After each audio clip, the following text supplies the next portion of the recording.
Thousands of students who sat for the KCSE exams and attained the university intake cutoff grade of C+ face an uncertain future following recommendations by the university's fund over financing of their higher education. The fund has recommended that government funding cease being mandatory, but should now be dependent on merit, level of need, national priorities, and affirmative action. If approved, then even a section of students who scored the highest grade will no longer be guaranteed state funding in a radical shift for access to higher education funding in Kenya. Brenda Wanga with more. Kelvin Washira is awaiting to be placed in one of the country's public universities. He studied hard and made it to the university admission cutoff mark of C+.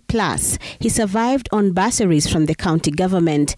The path out of his family's generational poverty lies with advancing his education, a big part of this dependent on the government sponsorship of the same.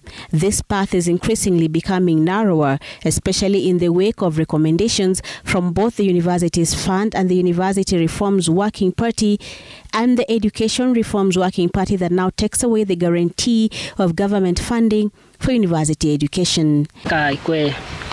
Wakitoa C+, tutaumia kwa sababu sasa mimi sijui nitaenda wapi. Nikikosa kutimiza ndoto yangu, nitakuwa tu hivyo mtu wa kawaida na nitakuwa tu bado tu nafanya vibarua. Kelvin's predicament faces thousands of students across the country. Leah and others are also unsure of where they will be once the university placement list is out. They too have made it this far through sponsorship from benefactors. They were now looking up to the government to take them over the threshold through sponsorship. Tunatarajia kujiunga na chuo kikuu, tufanye kosa ambayo tunataka, then mwisho tukuje tuwasaidie wazazi wetu, na najua serikali kitusikia itatusaidia. Hapo ndo nimesikia kwamba serikali wale wa C+ haiwezi kawa support. Na hapa sasa itatuaffect sisi wenye tuko nayo. Sawa kama wale tulishindwa kwenda polytechnic na ile C+ na sai C+ sasa tafanyaje? Their dreams hanging in the balance as the government admits that the funding for higher education is now no longer a given. The universities, public ones in the throes of financial woes, are finding it hard to stay afloat on administrative matters, let alone tuition for government-sponsored learners. That aside from the fact that even those who can afford to pay the fees will have to dig deeper for the privilege of higher education. Kama serikali imeleta policy ya kutoa from 16,000 to 48,000. Sioni mzazi kama ataweza, na wametoa help juu mzazi hana uwezo. The number of students meeting the cutoff mark of C+ has been steadily increasing over the years, with those waiting to be placed in universities this year totaling 123,963, up from 122,831. In the past, the government has automatically allocated funds for each student admitted to public universities, but that is now set to change if the recommendations from the just concluded University Funding Conference and a similar set from the preliminary report of the Presidential Working Party on Education Reforms are anything to go by.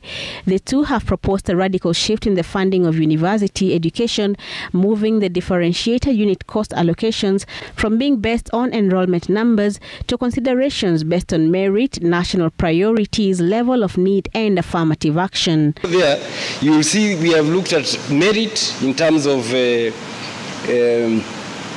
what you got in the university, need-based.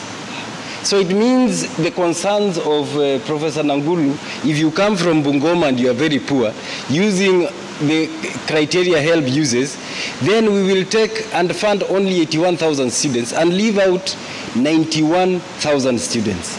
But while the government has justified this shift in funding to the need to enable those needy students access higher education, there are still fears that people like Kelvin and his peers could be locked out of the chance to further their education, the only chance they have to lift not just themselves but their families and communities out of the shackles of poverty. Brenda Wanga, Citizen TV.